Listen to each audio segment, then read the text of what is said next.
Tanong ng isa nating masugid na taga-subaybay na si Madam Esther.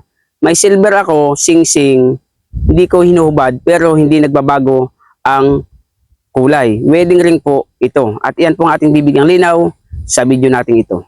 Lamang ang may alam.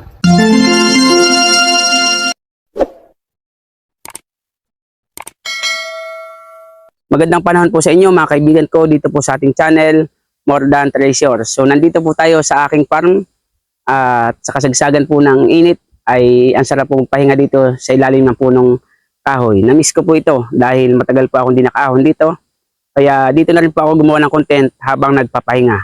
So sa video po natin ito ay bibigyan po natin kasagutan ang isa pong comment ng ating kaibigang taga-subaybay na si Madam Esther. Ang sabi niya, may singsing ako, silver po ito.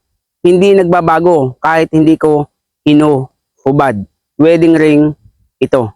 So, ang tangi po nating masasabi dyan sa kanyang singsing, kung iyan po ay silver, dapat may tatak po yan na Italy 925. Italy 925 o kaya ay Sterling, Tiffany, Bulgari, ano po.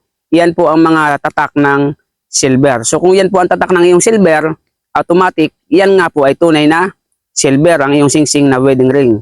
Ngunit ang sabi po niya, hindi daw po niya ito hinubad pero hindi naman nagbabago ang kulay. Dahilan po yan kung bakit hindi nagbabago ang kulay.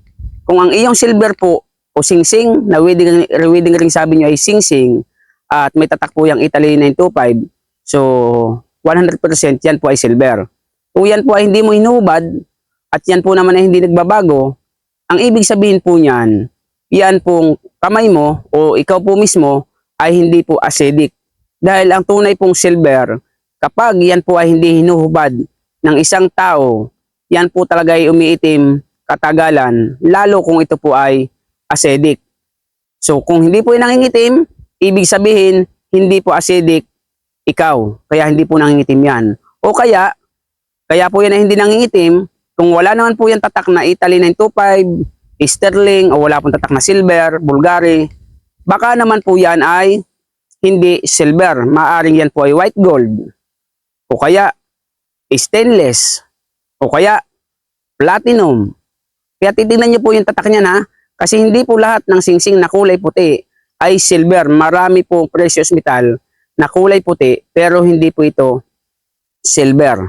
So, kailangan po ay sigurado ka lamang sa yung alahas kung ito ay silver sa pamamagitan po ng tatak. At kung hindi po 925 ang tatak ng iyong silver, may mga video po tayo kung ano ang mga puting metal na precious. So nawa po sa video natin ito ay may natutunan po kayo sa ating video.